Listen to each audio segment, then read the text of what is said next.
Okay, first things first, am I audible? Can Yes. everyone hear me at the back as well? Okay, awesome. Okay, hi everyone. My name is Fatima, and today I'll be presenting this session on what they don't tell you about technical interviews. So just a quick intro. I did go to Waterloo, but that was a long time ago. Not that long, honestly. I graduated in 2019, so it's not too long ago. I'm a software engineer at Yelp. Actually, before Yelp, I used to work at DRW. They're one of the sponsors at Hackett North. But yeah, just a disclaimer that I'm not representing any opinions or views held by any of my previous or current employers. These are all my personal opinions. Okay, so we have a lot of ground to cover today. This is roughly what the outline is going to look like. So we're going to start off with the pre-interview stuff, then what the actual interview looks like, then post-interview, and then lastly, we're going to talk about things like compensation and negotiation. So without further ado, we'll get started.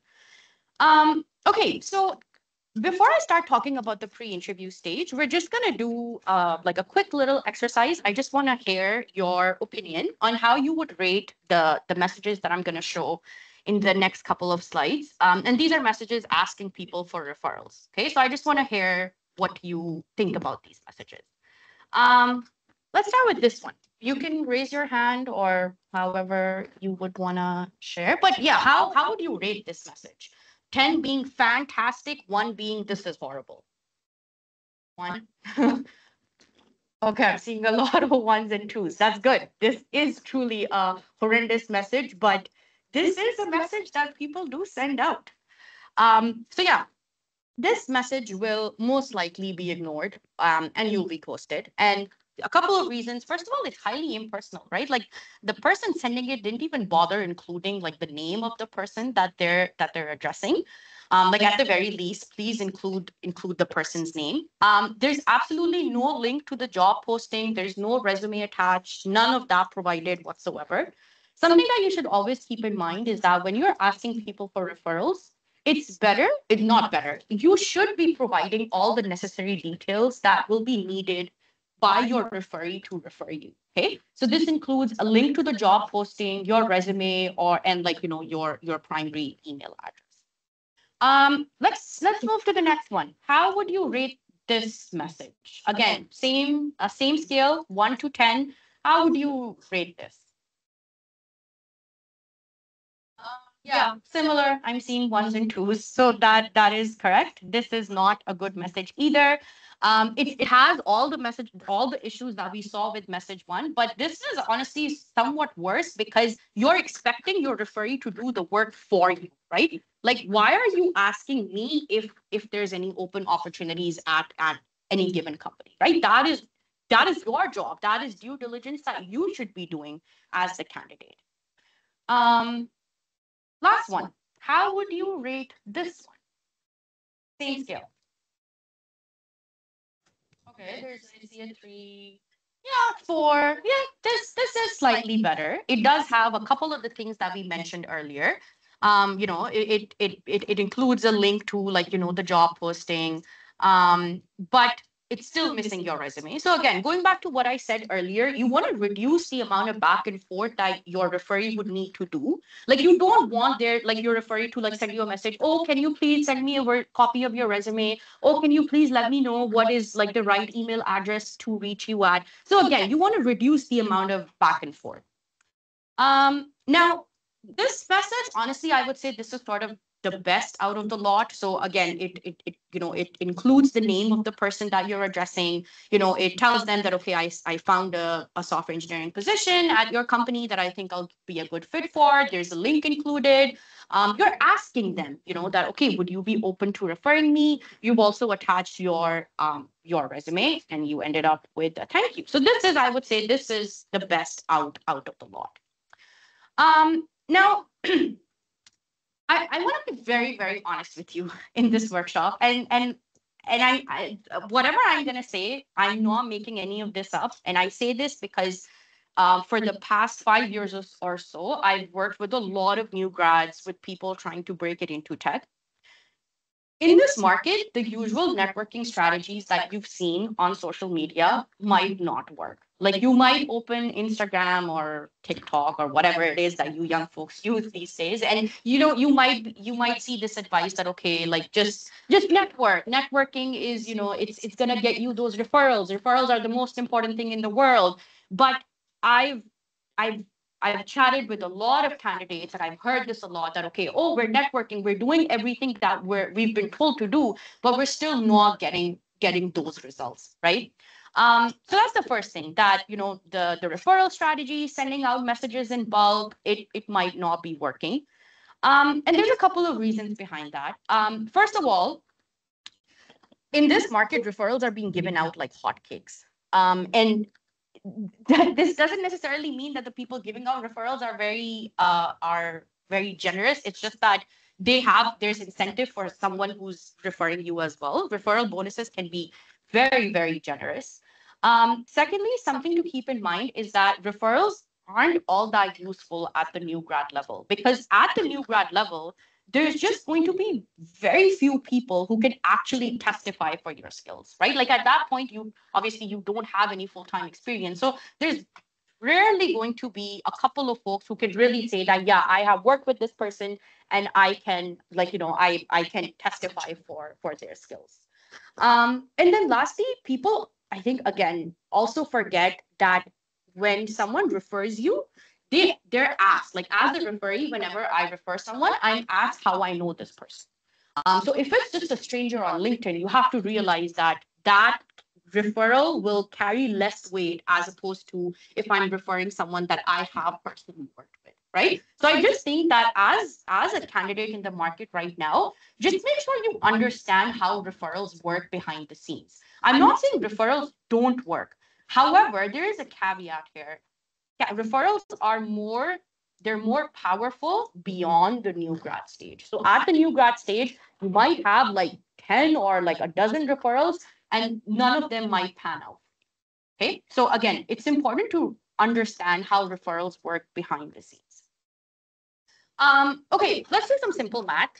These are, first of all, the numbers on this slide, these are very real numbers. So a couple of weeks ago, Yelp opened a new grad position, and it was closed within 4 days. Okay. And then I had a couple of people reaching out to me and they were like, oh, we saw this position and it's been closed.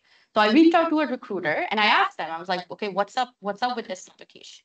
The recruiter told me that within 4 days, they got 4,000 applications. Okay. So obviously they just closed the application because they were like, that's already more than enough candidates for us to pick. Now, let's just like do some quick math. Out of the 4,000, if you even assume that 5% applied with referrals, that is still 200 applicants. There is no way that 200 applicants, like out of the 200 applicants, all 200 will be interviewed, right? So again, this is just again the point behind sharing these numbers is just to demonstrate that these are very typical numbers for any sort of like sort of big tech company right now. So yeah, just to sort of give you a reality check. Now, again, I don't want to make it sound all doom and gloom.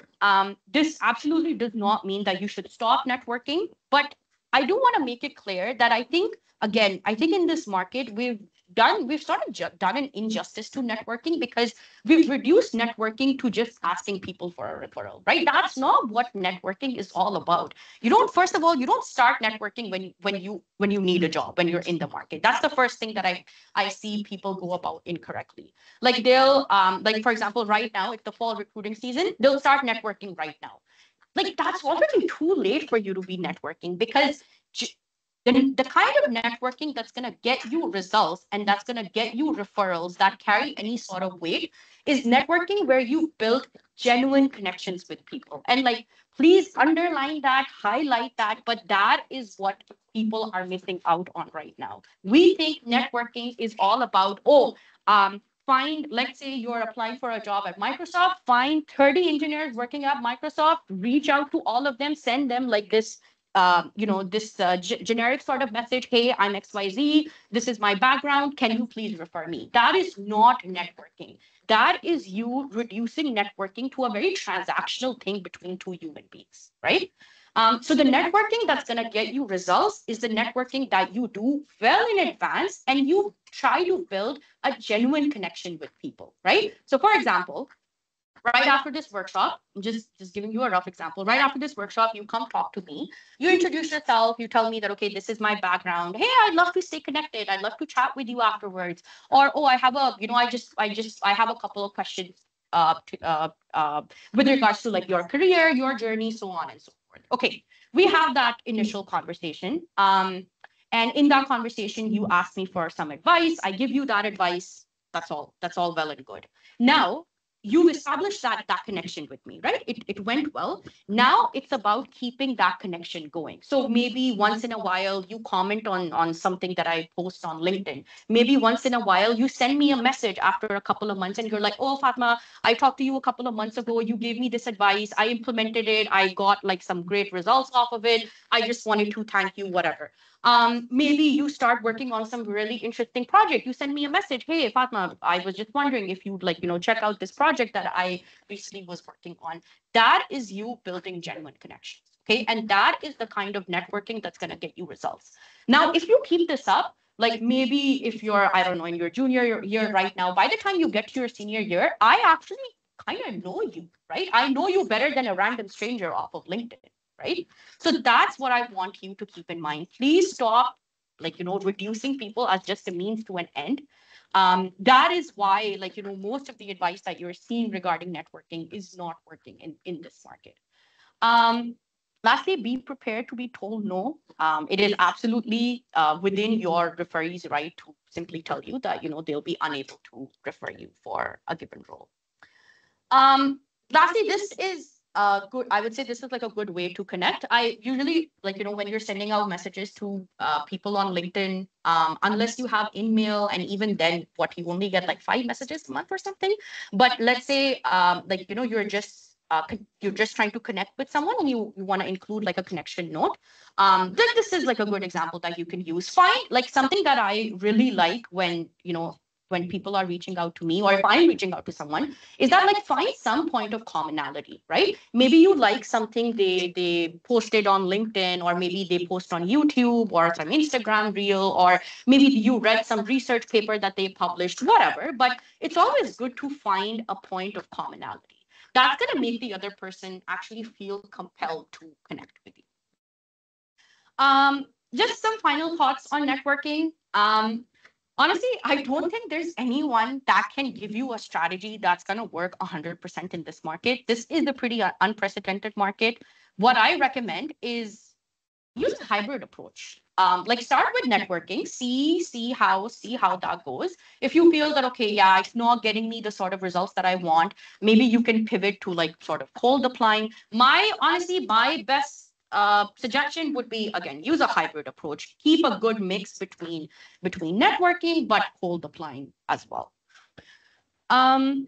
Okay, next, a very common question that I get is just how do you deal with the process of applying to jobs, because it is a very overwhelming process, right? There's so much that you have to do. Right now we talked about networking. You have to get your resume ready, you have to get it reviewed by a bunch of people, then you have to apply to jobs every single day, then there's the actual interview prep that you need to do. So it's a lot that you need to do in a single day, right? I'm all about doing things sustainably. So here's the breakdown that I recommend to people. So in terms of networking and applying to jobs, these I do believe these are things that you should do every single day. However, you need to time box yourself. Okay. Do not spend more than 30 minutes on networking every day. Do not spend more than 30 to 45 minutes applying to jobs every day.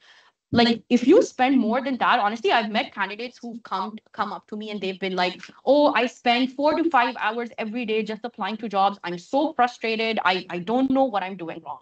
And I was like, that's the problem right there. If you're spending 4 to 5 hours applying to jobs, that's a lot of time that you're spending. And you have to realize that applying to jobs is the most brain dead thing that you have to do, right? It's such a boring process, right?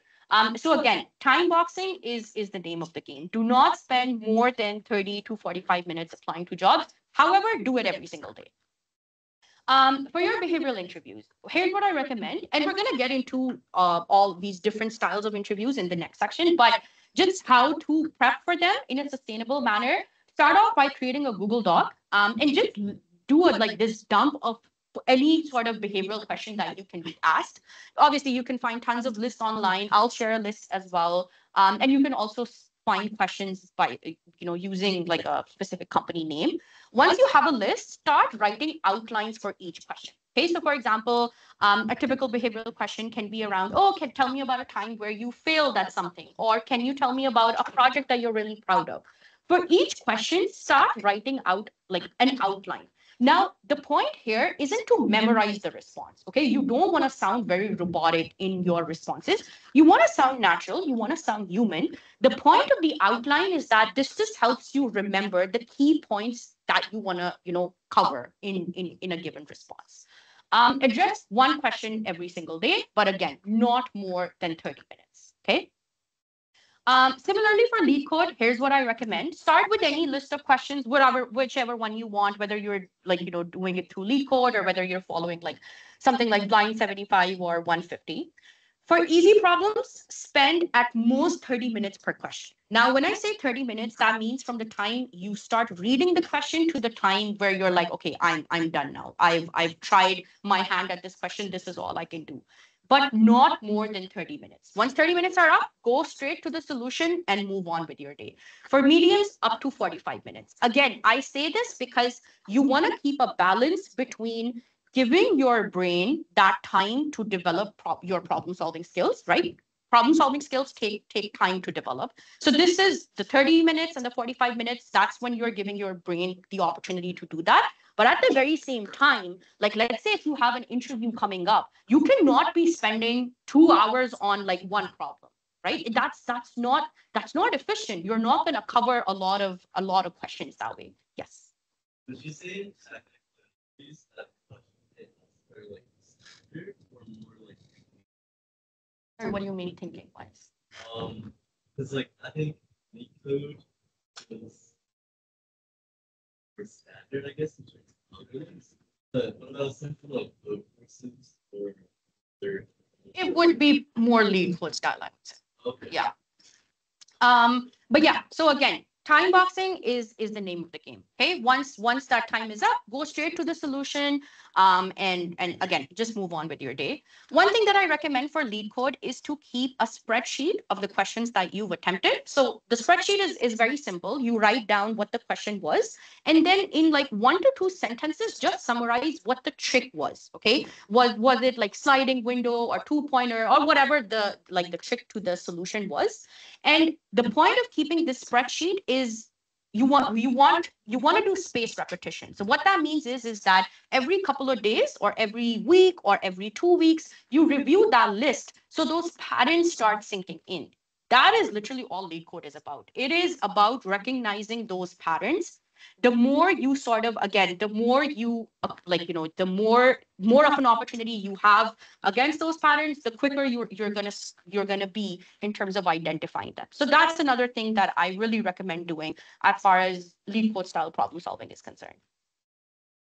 Now, for system design, again, this might be unnecessary for you at this point. If you are interviewing for new grad opportunities, this is definitely something that you should be thinking about. I've seen a lot of new grad candidates have a system design round in their on-site interviews.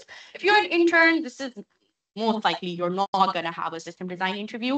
I'm not going to spend too much time thinking about this, but with system design, there is a lot of information overload.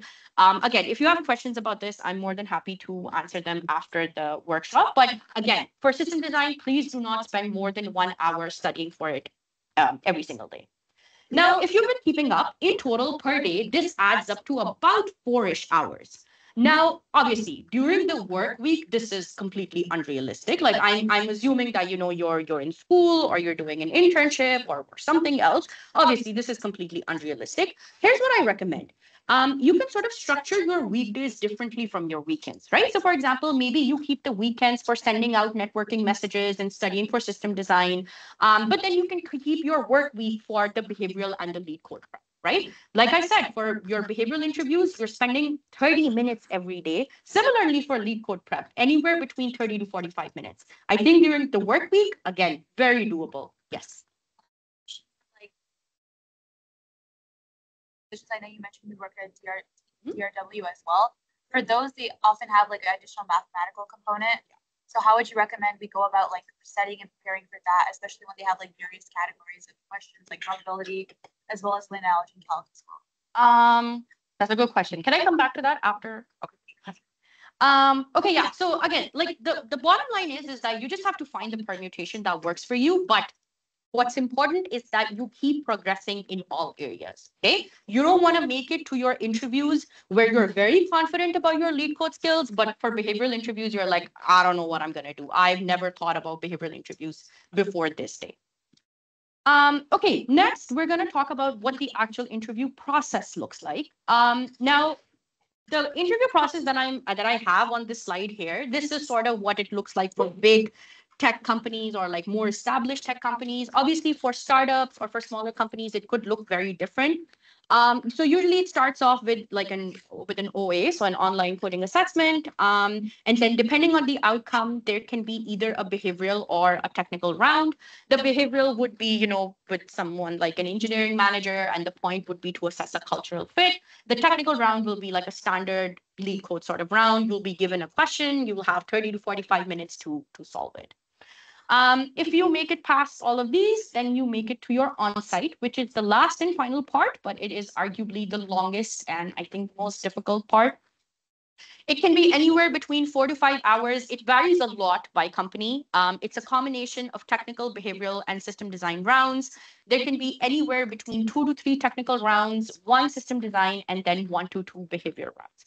Now, like I said, every company does this very differently. So when I was interviewing with Twitter, they had like dedicated rounds that were either technical or behavioral or system design in nature. But when I was interviewing with Amazon, they had something of a hybrid round. So what that means is that each round was a combination of technical and behavioral rounds. So they would, in the first 15 to 20 minutes, they'd ask me behavioral questions, and then in the rest of the time, we would do a lead code question. Now, again, for intern positions, honestly, this is like too much of a stretch. For intern positions, even at big tech companies, you might be up against 2 to 3 rounds at least. But again, at other companies, it could be like 1 behavioral round and that's it. Okay, so starting off with the behavioral interview, this is just a rough list that I put together. These are some very, very typical questions that you can expect to be asked in behavioral interviews. At the very least, I would say you should be prepared to answer these. But again, yeah, you can find tons of other lists online. Don't worry about like taking any pictures or anything. I'll share the slide deck. Okay, so before I get into the sort of the technicalities of how to deal with all the different styles of interviews, again, let's do a quick round of questions. So between lead code, behavioral, and system design interviews, lead code is by far the most important round. Yes or no? If it's a yes, just raise your hand.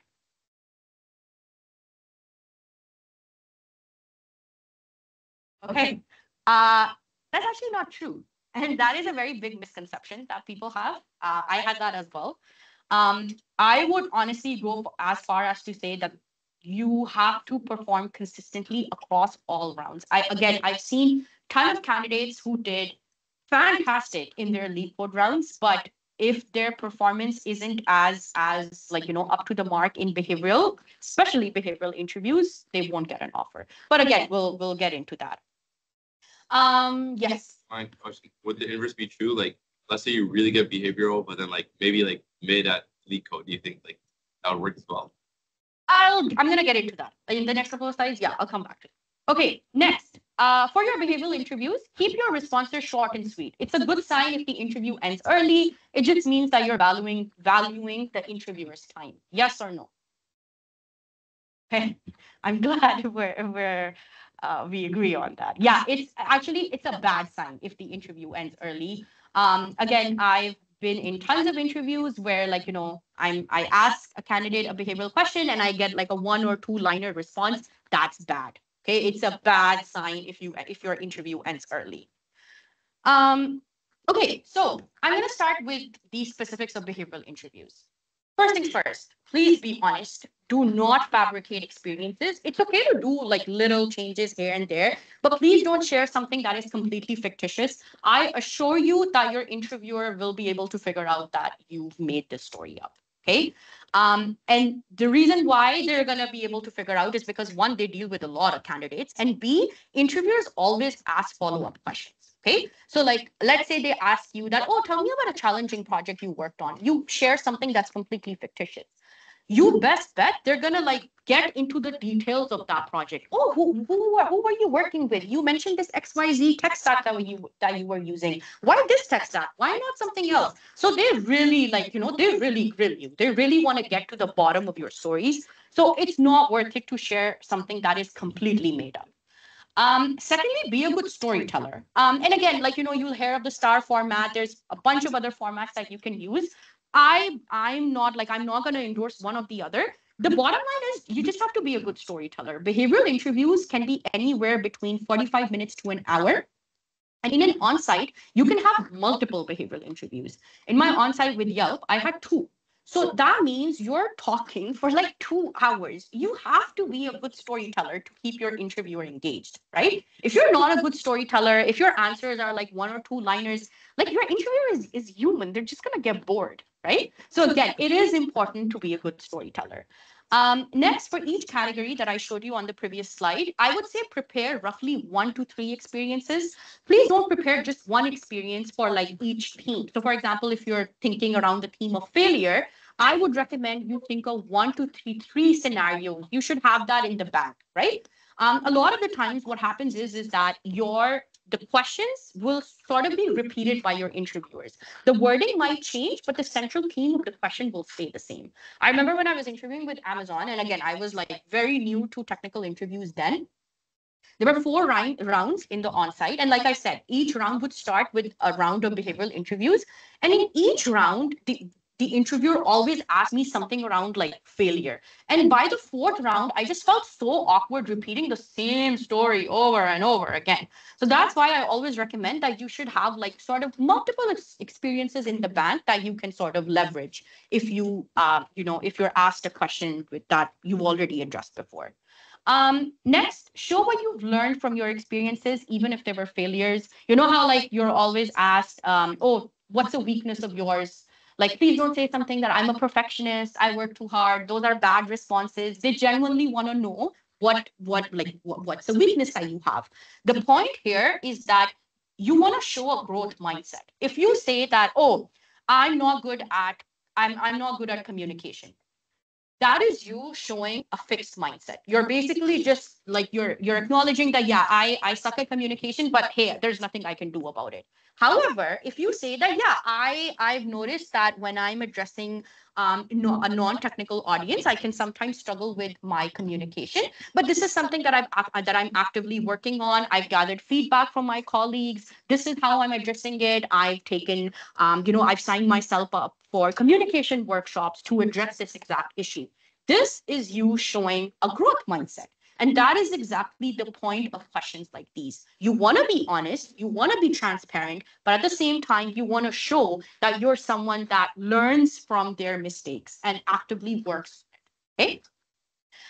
Next, if you're asked a question that you don't have an answer to right away, you can ask your interviewer if you can have like a couple of like 1 to 2 minutes or a couple of seconds to think about it. Do keep in mind again that these interview rounds are 45 minutes to an hour. So obviously you can't be thinking about a question for like 5 to 10 minutes at end. But if you do need a couple of seconds just to sort of structure a response in your head, it's perfectly okay for you to tell your interviewer that, hey, is it okay if I just sort of take some time to think about this response? Okay, next, before we move to the lead code style of interviews, the best strategy for a lead code style interview is to silently work on the problem. The focus should be on getting the right solution. That's all that matters. Yes or no? No. Okay, that's good. Yes, that is absolutely. If you're silently working on the problem, I can assure you you will be rejected right off the bat. But I'll get into that. So first things first for your lead code round. please keep in mind that questions are kept purposefully vague, and it is your job to clarify the question prompt that you were given. Okay, being like a big part of being a software engineer, in addition to all the coding that you're doing, is just requirements gathering, right? You go talk to teams, you go talk to the user that requested like a specific feature, you figure out what it is that they need. That is exactly what you're supposed to do in a technical interview as well. So if you get a question prompt that says something like given X, do Y, the first thing that you should do is to clarify what is X. Is it a list? Is it a dictionary? How big is the list? Are there any like constraints on the sort of input that you can get? Those are questions that you should be asking. Please, again, like I said, please don't jump into the solution without having asked any questions. Like for me, when I'm doing when I'm assessing a candidate, to me that is the first red flag for me. If you go straight to the solution, I'm like, okay, they just missed a very important step in that problem solving. Right now, test cases, specifically corner or edge cases. Now, keep in mind that in a technical interview, if you're given a question, your interviewer might give you a test case. That test case is always going to be the most generic test case on the planet. Okay, so let's say if your interviewer has, and this is a very trivial example, but let's say if they've asked you to write a function that divides two numbers. The test case that they're going to give you is going to be something like 8 divided by 4. They're not going to give you that division by 0 case, because that is, again, that is due diligence that you are expected to do as the candidate. Okay, so when you're thinking about your test cases, and you should think about your test cases in the beginning, make sure that you're identifying the corner or the edge cases as well. Next, as we I prefaced this in the previous slide, communicate effectively, talk things out loud, discuss trade-offs, discuss different strategies that you're considering. Again, like I said in the previous slide, if you're someone who just sort of like goes into their corner and you're silently working on the problem, even if your problem is like the best solution on the planet, you will not be able to make it to the next round, because a very big part of your interviews is just the interviewer wants to see what your process is. Like, how do you attack a problem? What is your problem solving process, right? A lot of the times, you might not get the perfect solution. Like you might be 80 to 90% there, but just because you've communicated your thought process really well, you've checked off all these things on you've checked off all these items on the checklist, you will make it to the next round, simply because you showed the interviewer that, okay, this is what my problem solving process is like. Okay. Yes. I just had a question about like the technical interviews. Like, how does it normally work? Is it like a long call with the other person watching you? Yeah. It can, honestly, it can be pretty awkward. So that's why I always recommend doing mock interviews, because it's just so awkward, right? Like this one person just silently watching you as you work on a problem. Absolutely, that is exactly what it's like. But the talk out loud part, you said, it's just to yourself. No, you're chatting with the interviewer. It's like assume that you're walking the interviewer through what you're doing. So like, yeah, just talk to yourself. But again, you have to keep in mind that there's an interviewer on the other side, right? Usually, do they like throw in input while you're working, or do they just wait for you to finish? It depends. Like, it depends on how it's going. If they feel that, okay, you're going too off track, they might stop you. They might ask you why you're doing things a certain way. Why this strategy? Why not another strategy? Why this data structure? Why not another one? But yeah, usually they'll want you to like focus on the implementation. They won't interrupt you as much. Okay, if you're stuck, you can ask for help. But again, like I said, within reason, right? Like you can ask your interviewer that, hey, I'm sort of struggling with this. Here's what I thought so far. Can you can you help me out? It's perfectly okay for you to do that. But again, I think this is another great place where good communication can help you out. Like if you've been communicating well up to this point, the interviewer will be in a better sort of position to help you out, right? Next, not every interviewer will allow you to compile your code and see if the test case is passed. This is something that I see so often.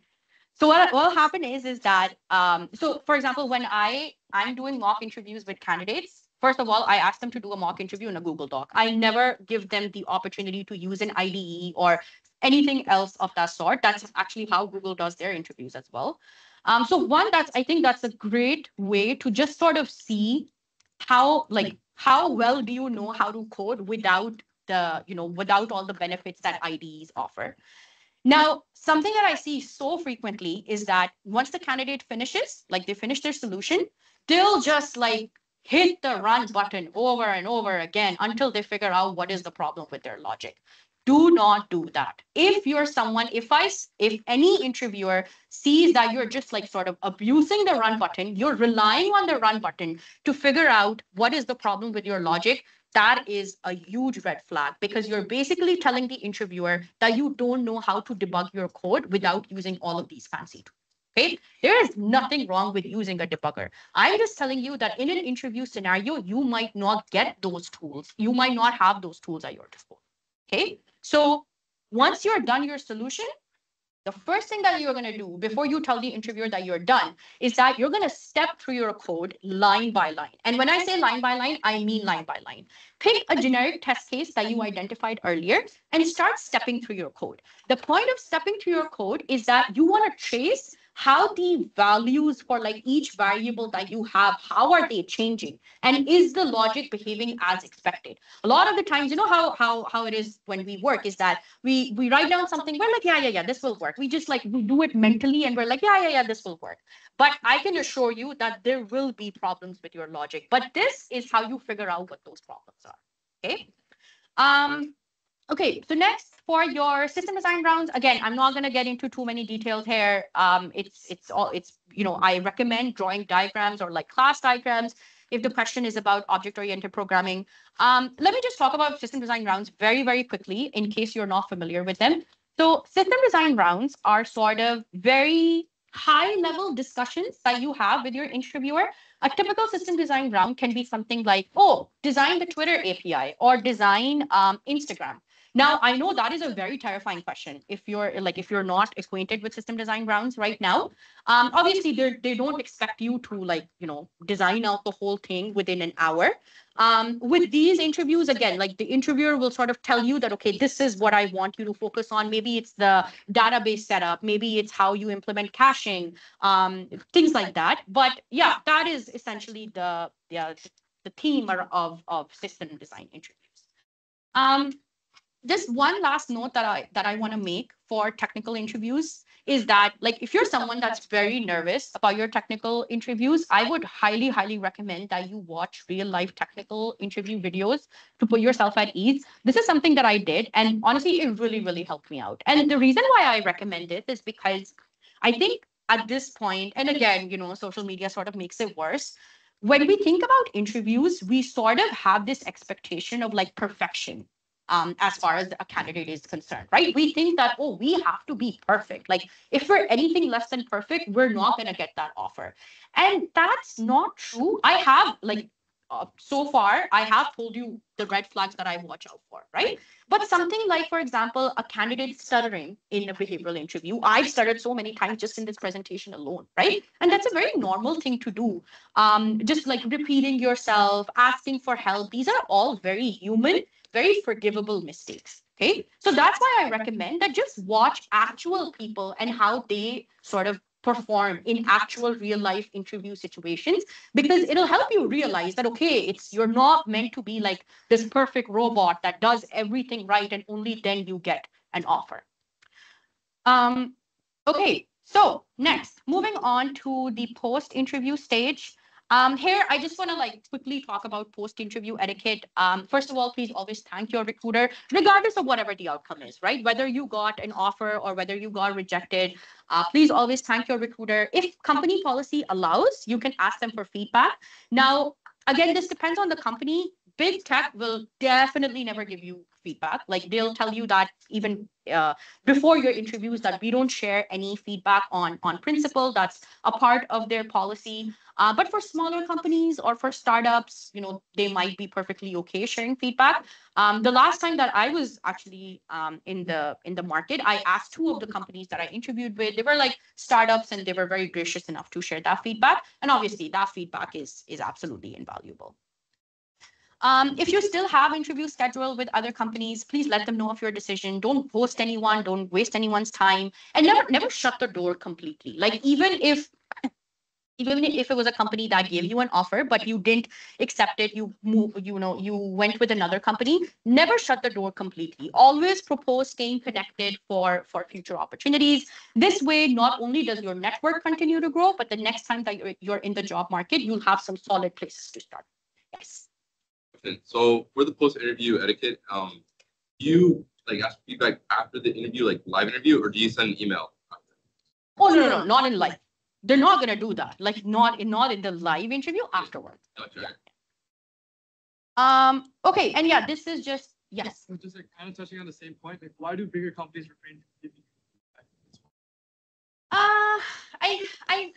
I remember reading about this a while ago. I think it was something around like bias or something. Yeah, I don't know. I'm not really sure, but they're very firm about it that we don't share feedback.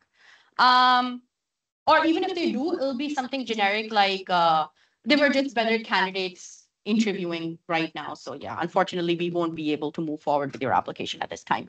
But yeah, so this is just an email template that I've included for declining an offer. So this is actually an email that I wrote. Now that I look back at it, maybe I could have done a better job. But again, just the key things that I want to highlight. I tell them that, okay, I've decided to move forward with another company. I had a great time interviewing with them, and I would love to stay connected for future opportunities. Okay, so I think timing wise, we're looking good. So this is the last and final part of the presentation. This is something that honestly I really, really like talking about. So yeah, let's get started. Before we talk about negotiation, I just want to make sure that we're all on the same page as far as understanding the compensation structure goes. Now, again, this is the typical compensation structure for a big tech company. Again, depending on how established the company is, the compensation structure can look very, very different. Now, any compensation package will always have a base salary, right? Now, your base salary is the most difficult to negotiate, but it matters the most because this forms the biggest chunk of your compensation. I would say more so in the early parts of your career. Later on, yeah, when when you're you might have a lot of equity, and that equity might be it can be pretty substantial, but your base is what matters. Okay, so the base is what is the most difficult to negotiate, but it's the biggest chunk of your compensation. Then there's your restricted stock units. Let's just call this equity. Okay. So here, what you have to understand is the vesting schedule. So companies usually follow a 4-year vesting schedule. What that means is that let's say tomorrow you sign an offer with a big tech company, and they tell you in your contract that you're being granted 100K worth of equity. Now, before you get too excited that, oh, by the end of the year, you're going to have 100K in your bank, that's absolutely not true. A 4-year vesting schedule means that every year you'll get access to 25% of that equity. Okay, so every year you'll basically be, that's how it's going to work. That's how vesting schedules work. Again, they can slightly vary based on the company. I think Amazon does it a bit differently, but roughly that's the number that you can keep in mind. Then there's a yearly bonus. This is a set percentage of your base salary. This can really vary. Honestly, yearly bonuses, I've seen a lot of variation in just in my career alone. Again, like I said, I used to work for fintech earlier. Fintech is actually notorious for being very generous with their yearly bonuses. But again, this can really vary based on the company. Then there's a signing bonus, and usually this is where you have a lot of room to negotiate. When it comes to bonuses, they're all prorated. So what that means is that let's say for a yearly bonus, if you join a company at the half-year mark, your yearly bonus will be half of what it would have been if you worked there the entire year. Any questions about the compensation structure? Yes. Okay, so if like an interview asks you like, what's your salary expectations? Like, should we just reply like, well, what can you guys offer, or like? That would actually be a great response. Like, I'm actually going to talk about that. So just give me like 5 minutes. Okay. So before we talk about negotiation strategies, I want you to evaluate the following negotiation strategies. You should tell your recruiter exactly what you make right now. Yes or no? You can. Is it a yes or is it a no? No. Okay, that's good. Okay.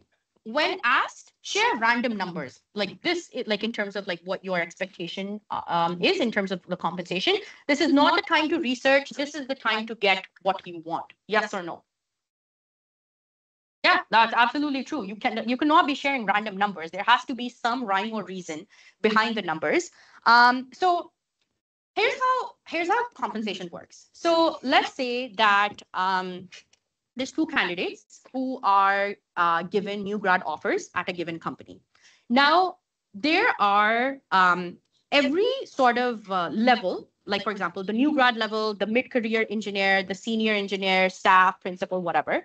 Based on your level, each level has a band. There's a salary band. Okay, so this is essentially a range.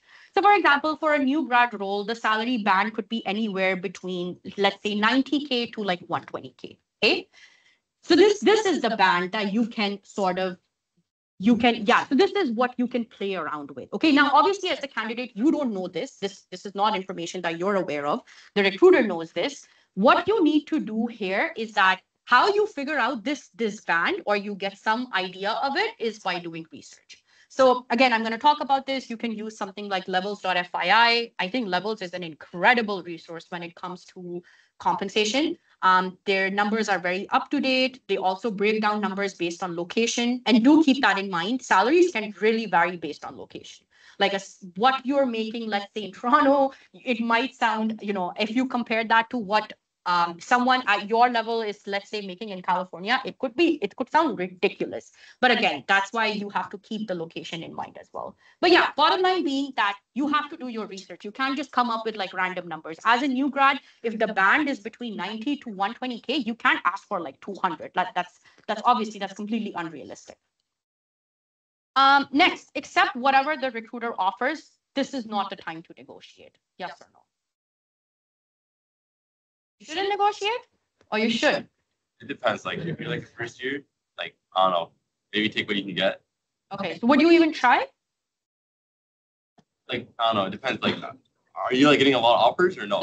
No. So would you even try? Like that's my question. It doesn't matter. Let's say if that's the only offer you have. Would you even try, or would you just take whatever the recruiter throws your way? I think I would try, but like minimum. Okay. You would try. No, I wouldn't. I would just take whatever. You wouldn't? Okay. Like it depends. Like my number would like if it's the only job I have, I would try a little bit, but if I try like percentage would be much more. Not like 5 hours. I'd be a little more aggressive. If you try, the worst thing that can happen is that you take what initially they give you. Right? Okay. So what? They give you 100. Yeah. And you say 140. Okay. They say no, so you go to 100. Okay. So what would be your answer to this then? Should you negotiate or should you not? Yeah. You should? You have nothing to lose. Sorry? You have nothing to lose. I love that. That is exactly what I was trying to get at. That yes, even if that is the only offer you have on the table, the worst thing they're gonna do is tell you no. Like, so what? Pretty sure you've been told no a bunch of times during this whole process, right? So that was exactly what I was trying to get at. But let's go in order. So like I said, please do your research about compensation numbers, talk to your friends, see if they're comfortable sharing their packages. And yeah, use something like levels.fyi. Glassdoor can be pretty unreliable. So Levels is what I would recommend, but I do realize that not every company might be on Levels. Yeah. Let's say you didn't get the offer yet, but ask for your salary expectation. Would you negotiate then? Right, then no, it doesn't make like they have to put a number forward first, right? You Yeah. can't just be negotiating when there's nothing on. No, on no. I the mean, like table. they put a number, Yeah. but you haven't been given an offer yet. Like they're saying, like if we were to accept you, this is like how much you'd get. Oh, Like, would you negotiate then? no. Okay. You will only negotiate once like the offer is on the table, right? Otherwise, it's like a redundant conversation that you're having. Okay. Next, please never accept an offer as soon as it's presented, even if you don't plan on negotiating. You should take some time just to like sort of let the offer sink in, right? So usually what happens is that your recruiter will either call you or email you to discuss the compensation package. If it's a call, just jot down the details, thank them, and ask them how long you have to accept the offer.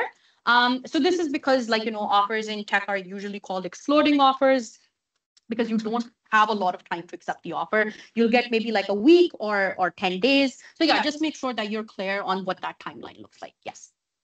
Like given an offer and they say you have like a week to respond and you send a negotiation like email, is that extend your week or is that? No. It's gonna be included in it. So you have. What if they take like a really long time?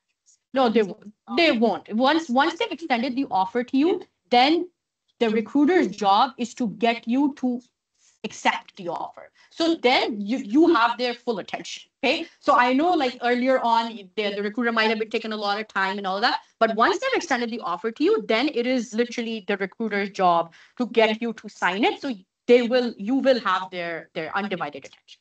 Yes. It might not be like realistic in the workplace, but you know, like how like Shark Tank, Mark Cuban makes an offer, is like take it or leave it. Does that happen in companies, or are they required to give you at least a little bit of time to think? Though they are, they will give you a little bit of time. I have heard a couple of. It wasn't like it was with like a startup or something where they were like, oh, we need an answer in like 24 hours or something. So that can happen. Again, like, see, the problem is that in the market that we are right now, I like to call it an employer's market. This is an employer's market. This is not an employee's market. The employer right now gets to dictate what you do, how much money you make, where you work, when you work, right? So yeah, in this market, again, that is possible. But like to me, again, I think that says quite a bit about the company. Like that would be a red flag to me, honestly, if they were like, because that's almost to the point of like coercion, right? They're sort of forcing you to like accept the offer within like a very short time frame. But yeah, point being that you usually do get a couple of days to think about it. If asked, please never be the first to share a number or a range. And it's actually better to flip the question on them, which is, I think, something someone in the audience did mention that before. So yeah, it's better to just flip the question on them. If they ask you, oh, what are your salary expectations? First of all, in North America, it's perfectly okay for you to politely decline to answer that question. I know in a lot of other parts of the world, you can't. But here, it's perfectly okay for you to politely decline to answer that question. Next, I got a lot of advice in terms of how you should negotiate. So like, what's the medium you should use? Should you call the recruiter? Should you email them? Honestly, it depends on what you're more comfortable with. If you're someone like me who does not like confrontation and who's not like all that comfortable with these sorts of conversations, I would recommend to like stick to an email. With an email, like, first of all, you'll have like a history of like all the back and forth that has happened. With a phone call, yeah, recruiters can be very persuasive. So if you're someone who doesn't have experience negotiating before, I would just recommend sticking to an email. Now, in your follow-up conversation, like, start off by thanking them for extending the offer to you. At this point, you should have concrete numbers ready. Okay, so we're assuming that you've had that first round where the recruiter told you what you're getting. Now you're coming back to them and you're telling them that, okay, this is what I'm hoping for. At this point, mention any competing offers or deadlines. In fact, it is always in your benefit, like at any point in the interview process, if you're interviewing with other companies or if you have any other offers, always let your recruiter know. In a case where you're interviewing with other companies, you can expedite your process with this company that we're talking about. And then obviously, if you have competing offers, that does put you in a much better negotiating position. However, please never lie about competing offers or compensation. Recruiters, again, just like interviewers, they can call out your bluff. So don't jeopardize the whole thing for yourself at this point in the process. Yes. All right. So let's say you have two offers, right? Yeah. And like the rival companies. Mhm. If you like, if one company has a higher salary than the other, can you go to the company that doesn't have a higher salary and ask them, can you match them? Yeah, absolutely. Yeah, that's exactly how you do it. Yeah. Okay. Like, you don't, it's up to you if you want to disclose names, but that's absolutely how you do it. That, yeah, I have a competing offer. It's this much. If you can match this, or yeah, I'd love to work with you. It's like they're hardcore rival. Would you mention their name? Like, that's kind of like just. Honestly, do you need to? Yeah, do you need to? I don't think so. Okay, lastly, recruiters really like it if you convey that you'll be ready to sign the contract immediately if they can get to your proposed numbers. So just to demonstrate, this is the email that I used when I was trying to negotiate. I think this was the first time that I was trying to negotiate a full-time offer. So let's just go through what the different components that I want to highlight. I thank them for extending the offer. I tell them that I have a competing offer from my current company. So this was actually true. When I told my current company that I'm thinking of leaving, they they did offer like new compensation numbers. And I said that, okay, I want to negotiate something comparable to that. I mentioned that, okay, this is the base salary that I'm looking for. And, if we can get to that number, I'll be ready to sign the contract immediately. Something that I do want to make a note of here is that notice how I said I targeted base salary, right? So that's something that I want you to keep in mind. In the beginning, when we talked about the breakdown, the first thing I want you to do once you get the breakdown is you need to figure out what you're going to be making every single year. Okay. Which is, it's not a sum of all of these, because you have to keep in mind the signing bonus is a one-time thing. You only get it in your first year. The RSU, again, you have to factor in the vesting schedule. So don't just like add up all these numbers and be like, oh, I'm making like $1 million. Oh my God, that's not true. Okay. So the first thing that you want to do is you figure out what you're going to be making every year. Again, the wording in contracts can be very misleading. They might say something like, oh, this is what you're going to be making in 4 years. So you want to be able to read through that wording. Okay. So the point that I was trying to make was that notice how I focused on the base salary, that, okay, I want to negotiate the base. The thing that you can keep in mind is that you can negotiate different components of your compensation. Okay, you can either negotiate the full amount that you're going to be making that year, or you can target different parts of it. You can be like, oh, I'm looking for more equity. Oh, I want a higher signing bonus, stuff like that. Secondly, again, and we talked about this before, please don't let fear of being told no stop you from negotiating. I didn't negotiate the first full-time offer that I signed, and I regretted it so bad, because as soon as I joined the company, I started asking people around that, oh, what are you making? And when I found out what they were making, yeah, I was very resentful. And I had no one to blame but myself, right? So please don't let fear of being told no stop you from negotiating. Like it was mentioned before, the worst that'll happen is that they'll just say no. Okay. Yes. What's a polite way of asking other people how much they pay? 'Cause I know that's like a I'm always like, hey, do you mind, sharing your compensation package? If not, I completely understand if you're not comfortable. If you can't, like, are there any resources that you can recommend? A lot of the times when you ask, people might be like, oh, go check levels. The numbers there are pretty representative of what I'm making. So they might say something like that. But yeah. Yes. Glassdoor, for example, in companies, you can see salaries of different positions. Are the data being contrasted somewhere? Or Is the data contrasted? For example, I can go to Glassdoor and say I work at Google, and I make 500K, but it's not true. Yeah. So, Honestly, with Glassdoor, I'm not sure how they vet that. I don't think they do, because I've submitted my salary on Glassdoor a bunch of times and they didn't ask anything. I think levels, that's why it might be more reliable. I think they do some sort of vetting to make sure that it is within reasonable expectations. And I think lastly, you can negotiate for both your internships and your full-time offers. Please don't think that negotiation is just something that you do once you get to the full-time stage. Absolutely not. You can negotiate for your internships as well. Obviously, you're not going to have those different components, but even if it's an hourly rate, you can still negotiate. But yeah, that brings me to the end of this workshop. I think we made it in good time. If you have any questions, I'm more than happy to answer them right now. Otherwise, please feel free to reach out to me through LinkedIn. But yeah, thank you so much for attending, and I hope you guys have a great rest of your weekend.